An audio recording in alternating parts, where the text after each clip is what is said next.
Welcome to Then and Now, a podcast by the UCLA Luskin Center for History and Policy. We study change in order to make change, linking knowledge of the past to the quest for a better future. Every other week, we examine the most pressing issues of the day through a historical lens, helping us understand what happened then and what that means for us now.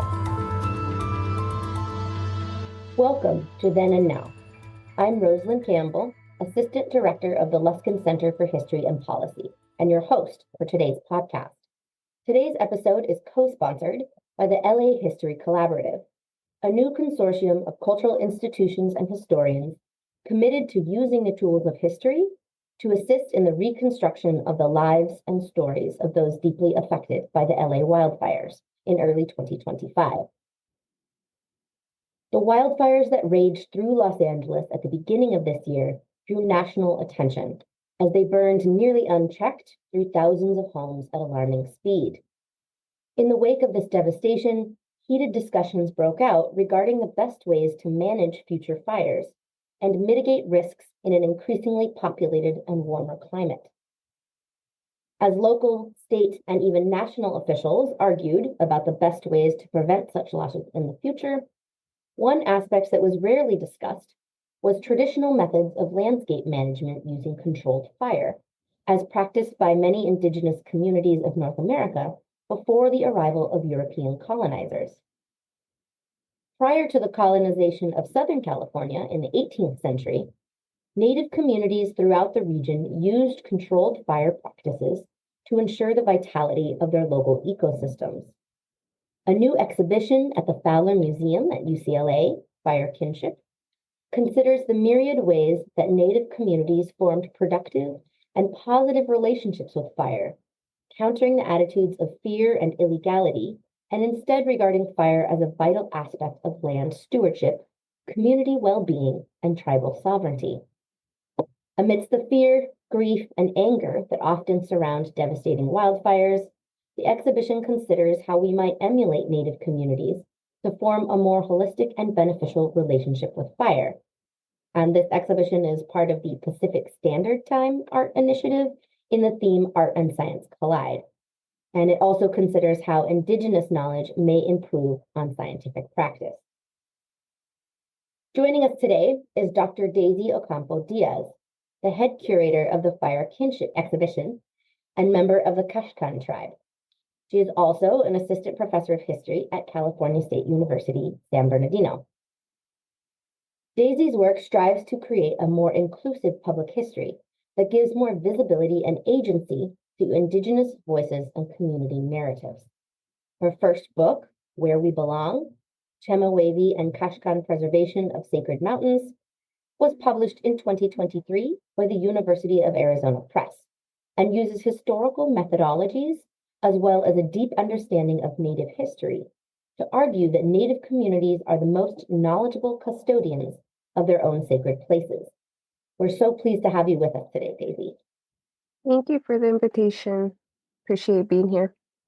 So let's get started by talking a little bit about this exhibition, Fire Kinship, that you curated with Lena Tejeda. What was the motivation behind this exhibition, and what did you hope to convey through the objects and stories that you collected and present to the public in the exhibition? Sure. So the motivation, well, from the onset was doing our best to respond to the call that the Keri put out about art and science colliding. I think when we look at traditional ecological knowledge and Native people, it's not so much of a collision, which is kind of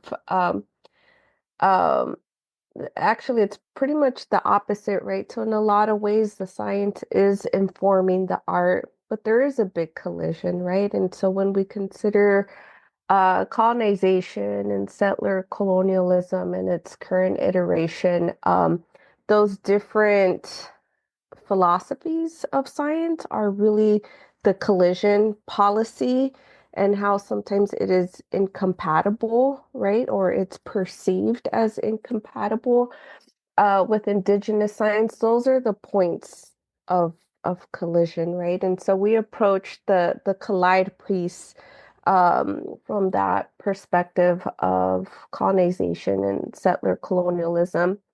And so when thinking about art and science, um, we there was a pretty big gap when we look at cultural burns and fire stewardship throughout California. Um, within my research, there's quite a bit of literature and research already taking place within Northern and Central California. And when we look at these larger regions, they had quite a bit of scholars, community members, a lot of folks doing documentaries, really looking at this process of revitalization. And however, when we looked at Southern California, it was rather absent. Um, and I found that very interesting because it lent itself to think that tribes in Southern California didn't have any fire stewardship practices. And after doing somewhat of a deep dive, that wasn't the case, and there was actually a lot of activity, revitalization activity taking place. Um, but there was this really dynamic relearning that was taking place across the state. So a lot of tribal members from Southern California taking workshops, these joining in on cultural burns from different leaders in Central and Northern California. So I thought there was just way more dynamic going on across the state there. And also, I had a student, Lena Tejeda, who was my grad student, and she joined in on the fun. Her master's program was looking at museum studies in California Indian history. So this ended up being her MA project. And so as we're doing so much of the literature review, we were already inadvertently kind of doing the research for the exhibit. And then I was asked to guest curate this exhibit for the PST. And this was already evident, something that I think needed to be told. And it was a nice way of also just centering Southern California tribes. I think museums are slowly coming around to rethinking, exhibits as platforms. And so we are slowly coming out of this period of decolonization and really asking ourselves within museums, what is decolonization? And after looking at, just problematic collecting practices, what's next? And so in a lot of ways, at least for me professionally, it was a way of intervening and really centering traditional ecological knowledge as a next step as we think of what comes after decolonization in museums and how can we make these spaces, exhibits useful and purposeful and of service to tribal communities. And so in working, kind of trying to think through that, um, it was a quick turnaround. It was about 2 years in the planning. Um, So in a lot of ways, the exhibit is absolutely an extension of all the different working relationships that I've had here in Southern California. I was born and raised in LA, and then I came out to Riverside, and from there just started working with a lot of tribes here and um, being brought on to different projects. And so in a lot of ways, the exhibit is an extension of that those relationships. And so we included working with Tongva community members, um, working with Kauai, which includes Desert Kauai, Mountain Kauai, Pass Kauai. Um, and this wasn't obviously working with every single band, it was really who would be interested and um, I think Lena and I were guided in a very loving and in a good community way where everyone just constantly was taking us to the right person all the time. So it was just very nice to kind of be with the right people at the right time and for everyone to understand the urgency that was taking place with all the wildfires that we have in California. So it's not just within the context of LA, right? We've had major wildfires in San Diego, Riverside County, San Bernardino County. So it really was, I think, Southern California was collectively being framed within that lens. So working with Cahuilla folks and then with Payam Cahuicham, which are Luiseño bands, and then Kumeyaay tribal members as well. And they all come from different bands. And so I worked with different tribal members from each community, and each one kind of had very different angles to how they wanted to talk about fire. And so I didn't necessarily try and say prescribe burns. It was just organically developing in that way. For example, we had some folks that wanted to talk. Um, they didn't want to start the conversation of fire with wildfires. They wanted to define fire within their own personal and community context. And for quite a bit of folks, this was like creation narratives. For example, we have one contemporary piece. It's a Tongva sand painting and looking at some of the stories between how fire came to Tongva people through the sun. And so in that way, it was thinking about gift giving within those creation narratives. And this is kind of where the concept of kinship started emerging, that kinship isn't this thing to fear, to control and to manage. Rather, it's part of the community and it is a being, if you may, that assists in stewarding the landscape, but also in different contexts, like the basket weavers that are Cahuilla, totally different context, right? They are absolutely invested and interested in taking care of their plant material. And so within their context, if they don't have fire, then they can be expert weavers, but if their material isn't growing strong, then they're not going to have great baskets. And so they were really good at really highlighting the issues of access to gathering spaces, the level of permits that you need to get through to get a burn on this small patch of land, um, really highlighting development and settler colonialism and really providing a critique on even just fire departments and why it's so hard for tribes, which are sovereign nations, to get a fire on the ground. And so, there was just all these different angles and conversations. And so we took all of those, Lena and I, to really unpack conversations. And so, for example, when we were looking at access, we wanted to look at the history of fire suppression. And it was eye-opening, right? It was um, scary. It was a lot older than I thought. I think we always pinned to like 1850 California statehood as that turning point of fire suppression. But it was all the way back from like the first Spanish explorers, in quotations, who were already making observations in their diaries about fire practices and Native people. It was very evident during the Spanish missions in California. And there's actually a proclamation which was extensive. When we look at the California Constitution, there was fire suppression written into it.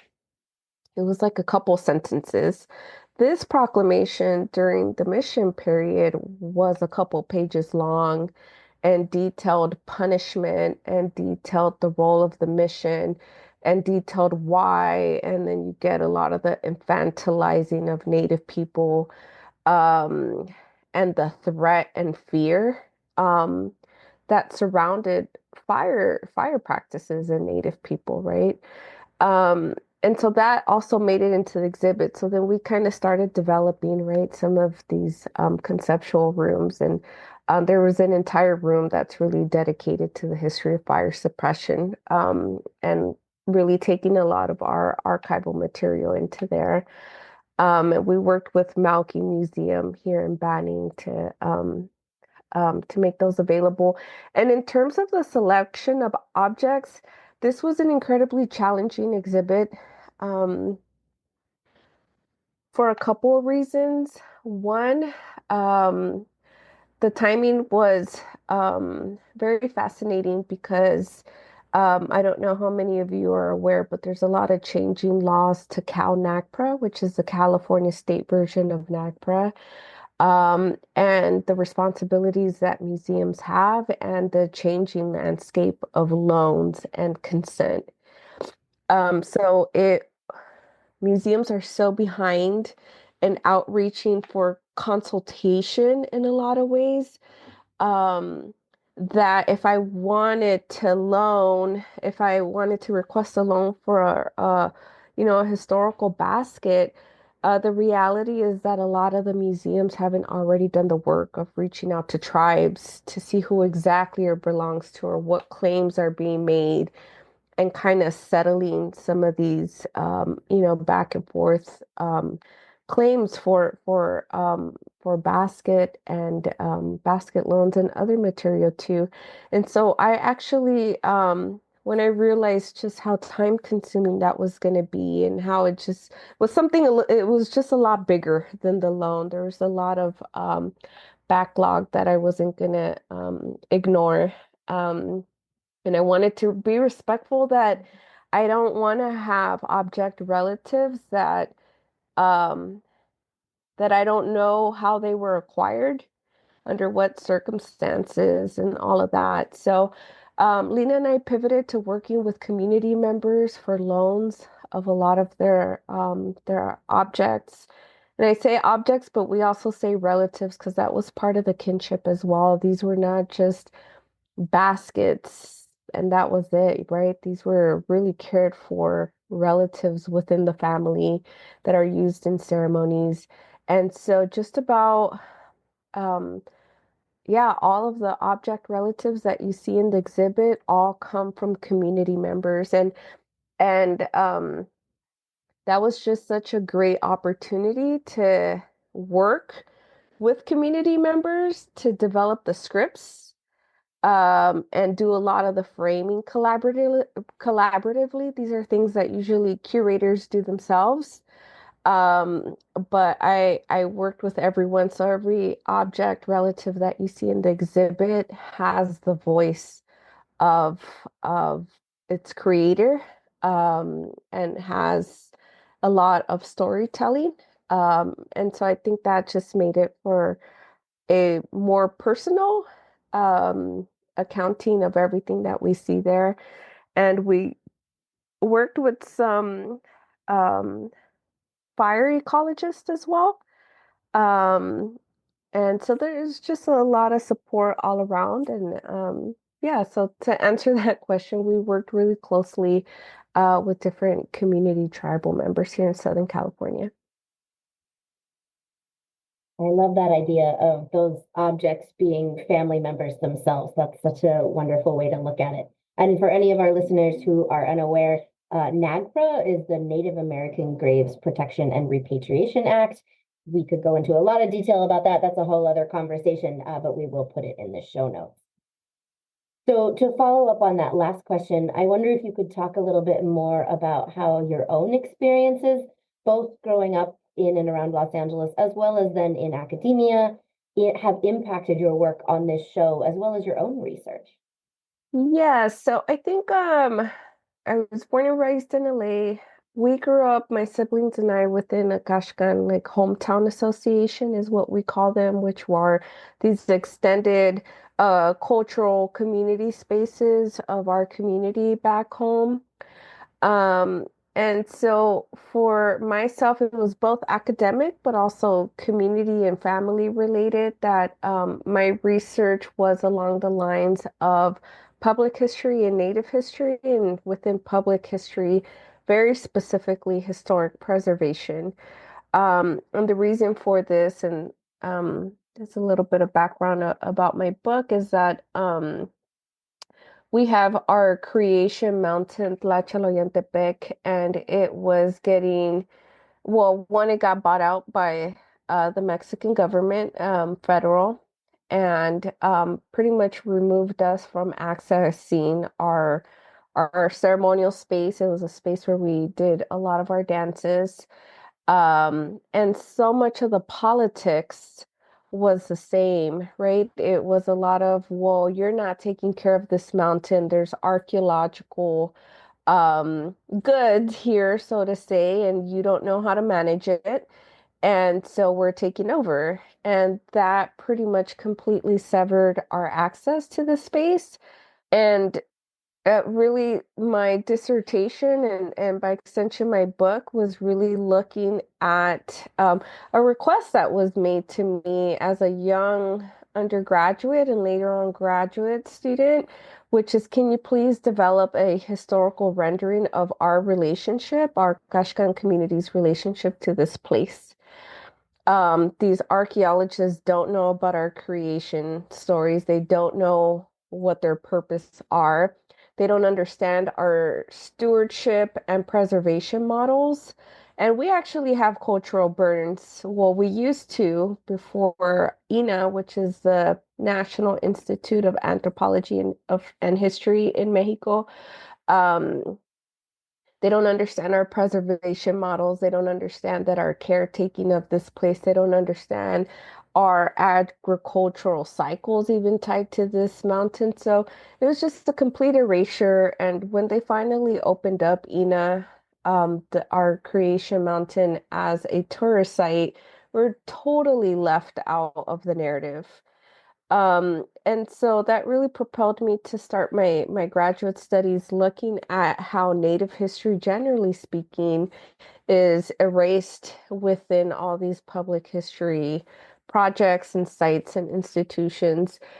Um, and I decided to take somewhat of a comparative lens because I'm here in California. That's just my reality, and that's the reality of a lot of people who are diasporic in nature. And I had already been working with a lot of tribes on different projects, and it was my own pedagogy and my own approach in a lot of ways, which is how can we be guest, if that's even the appropriate word, while residing on other people's lands, other tribal nations. So I've kind of always made myself available as an emerging scholar to different tribes around here.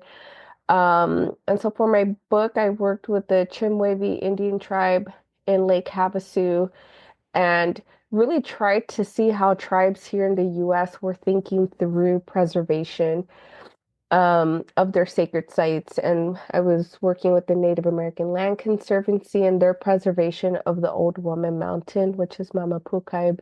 And I think what is missing is that we're constantly being forced to tend to like economic tourist models for preservation to validate our stake and our claim to sacred sites, when in reality, I think we need to start looking at different stewardship and preservation models as sustaining environmental cultural models of a place. And fired stewardship is one of these. Cultural songs is how you keep a place alive. It's how when you do ceremonies, you physically visit places. So this is all the kind of dynamic activity that is really embedded in a lot of our cultural practices, including fire practices.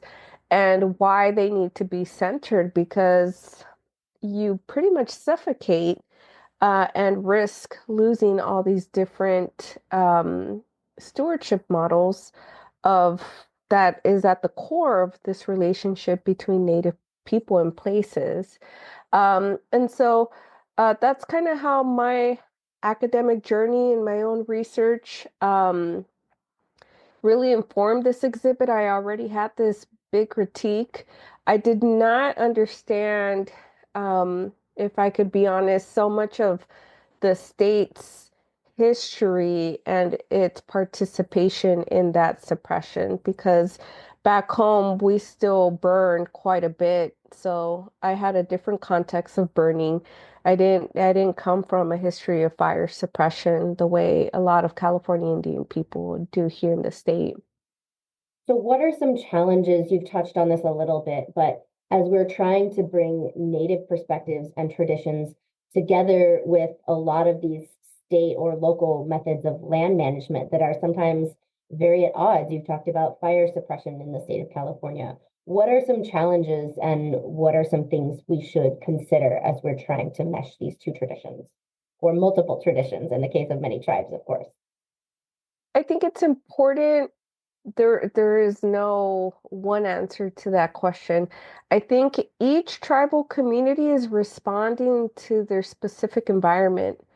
And I kind of didn't touch on that before, but it is important to note that it's not that cultural burns is this catch-all phrase. It really does have to be adapted to everyone's environment.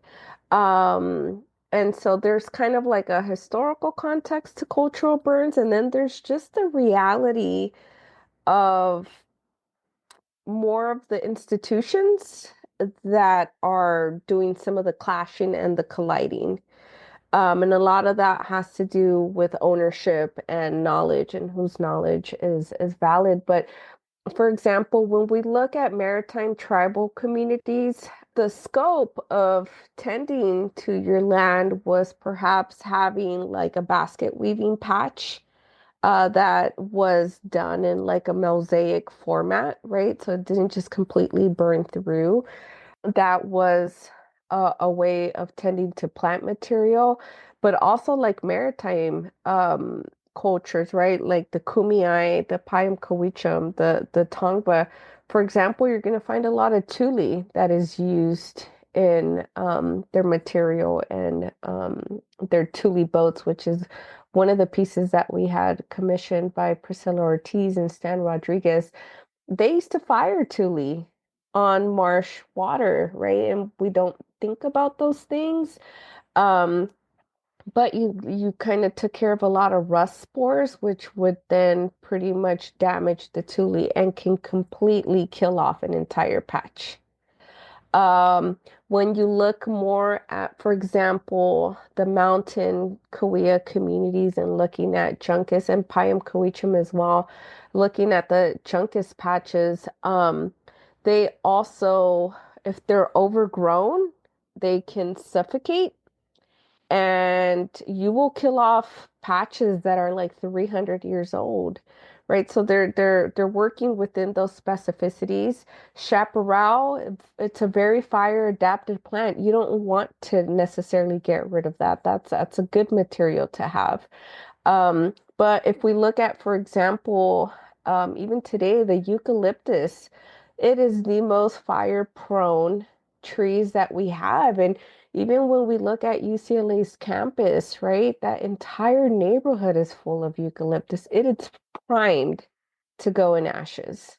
Um, right. And so I think for so long we haven't thought about our built spaces as needing to be fire adapted. And so there's just kind of a lot of layers of what people need. And so it really depends on what your objective is. If your objective is to tend to plant material or different cultural material, that may be a smaller scale project. That maybe only you need a small burn every 3 years. That should be the easiest thing to get off the ground. Um, Now, if you're looking at kind of the larger reality of drought and climate change and realizing that an entire mountain range needs to be burned, then you need to bring in professionals, which are burn bosses. And the other one with the cultural material, maybe you don't need a fire department to do something like that, right? There's a lot of different levels of folks that participate and have credentials, and some of them don't, but it's so small scale. Something bigger, you do need a burn boss, which is a state certified person that can take account for wind and have a crew on standby, know when's a good day, know when to call something off, so on and so forth. Um, and so when we talk about how behind we are in terms of clearing the ground, um, we really need to be encouraging a lot more folks to be burn bosses, especially tribal members. And we worked with literally the only native burn boss in Southern California, which is Wes Reese. And he's really working within, his tribe to La Jolla to build a cadre of tribal members that he can build up to build a new generation because he's trying to retire and he's not doing a good job because he just got elected chairman. So congratulations to him. But the work doesn't end. So, and he has a whole career in firefighting outside of the tribe. So he's applying all his skill sets and putting it within the space of his serving his tribe. um, and then I think there is the interagency cooperation, which I think it's coming very slow. And I'm really curious if these wildfires are changing the conversations. I have caught quite a few firefighters, just in news coverage that are bringing up cultural and prescribed burns, and they take place throughout different states in the United States. There's something very reserved about California.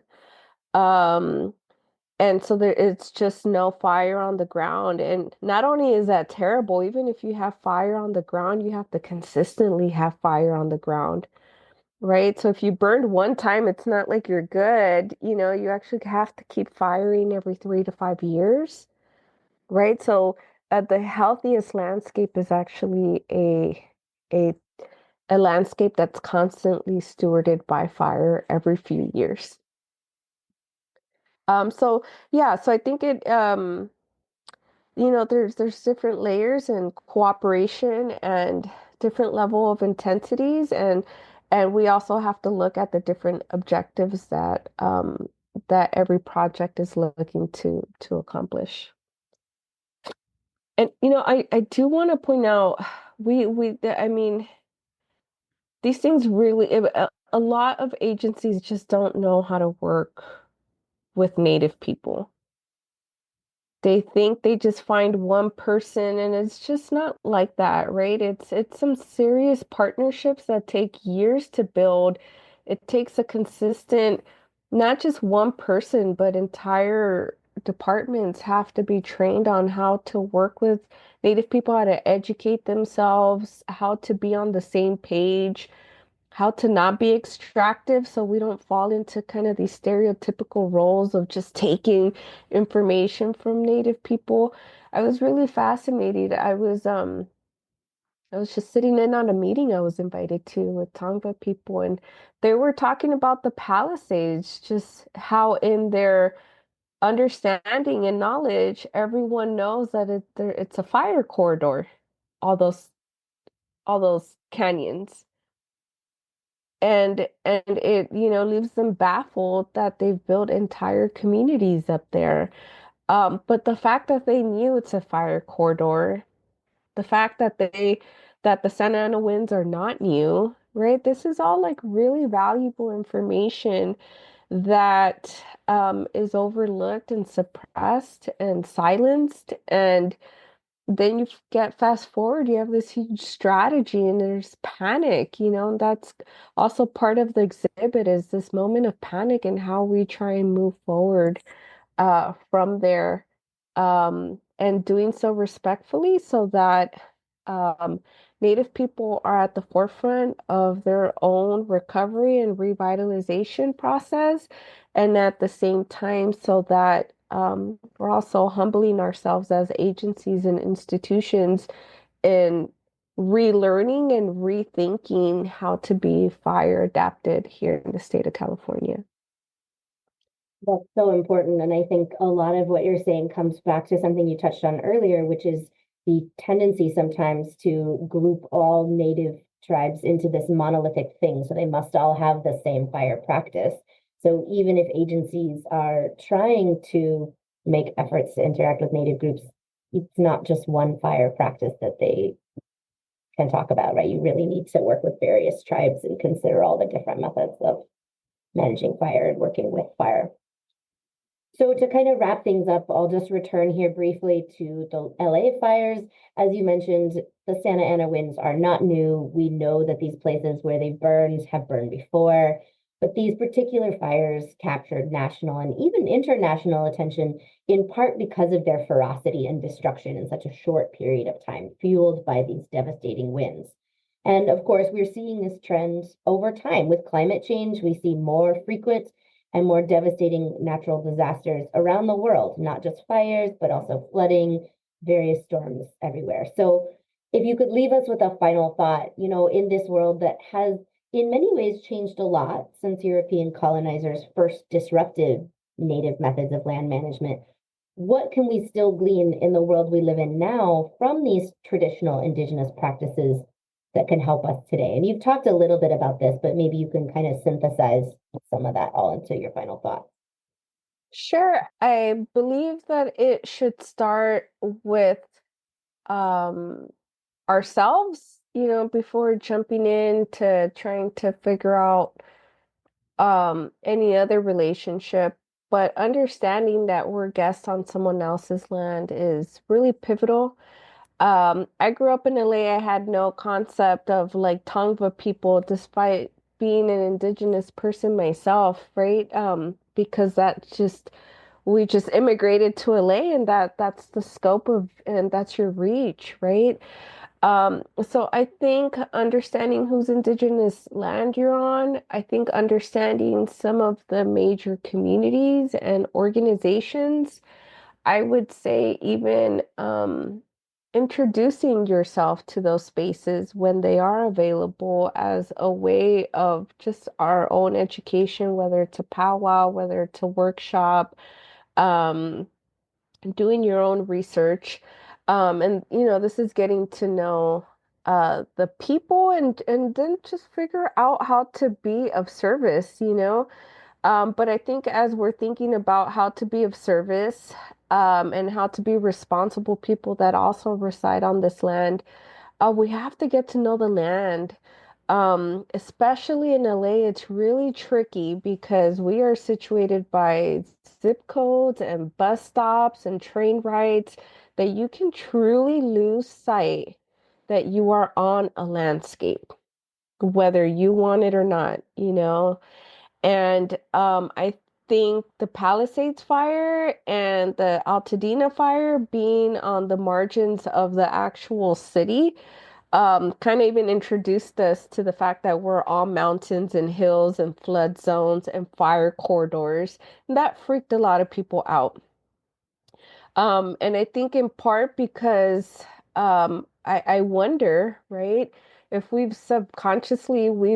outsourced so much of our caretaking of living in a huge city to different entities, right? Whether who picks up your trash, what trees are being planted. These aren't things that were a part of these conversations, right? Where someone else does that, city planning does that. And so I think learning how to take personal responsibility to creating a relationship with the landscape and understanding what landscape am I in LA is super important. I wouldn't be able to tell you um what landscape I was in growing up. Like that question doesn't even make sense in LA. Um It's just not, and I think that context is very different throughout Southern California. If you're on your reservation, you know what landscape you're on. You know what different mountains and valleys are you're situated by. You understand where there's high wind. You understand all these different dynamics, which is really nice to understand that you're part of a place. And so I think if we can figure out how to rethink our relationship with the world through that lens, I think that would be a really great beginning. And this exhibit is not in kind of all-inclusive run of every tribal community and every fire practice there is to be, but I think we did a good job. And, the Fowler has a great staff and team. Lena and I worked really hard with communities to just introduce the conversation. And obviously, it came at a time when the wildfires happened during our opening. Um, and um, and while that was new for LA, we had already sustained like 4 different wildfires throughout the period of the curatorial process. But it's a good way of introducing the perspective and the lens. Um, and so I think the next question following the exhibit, and we will be working on this throughout our programming events, is how to be fire adapted and how to be fire adapted um, without losing sight again or decision making of tribal communities in Southern California. Well, on that note, I'd like to thank you again so much for joining us and for this really, really stimulating conversation. It's been fascinating. I really appreciate you joining us today.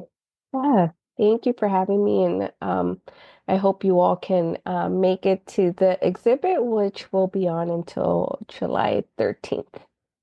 Yeah, I encourage everyone to go check out the exhibition at the Fowler Museum at UCLA. Again, as Daisy said, through July 13th. Please make sure and give it a visit.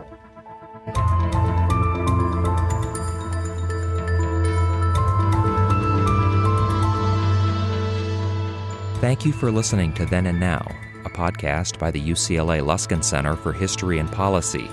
You can learn more about our work or share your thoughts with us at our website, luskincenter.history.ucla.edu. Our show is produced by David Myers and Rosalind Campbell, with original music by Daniel Reichman. Special thanks to the UCLA History Department for its support, and thanks to you for listening.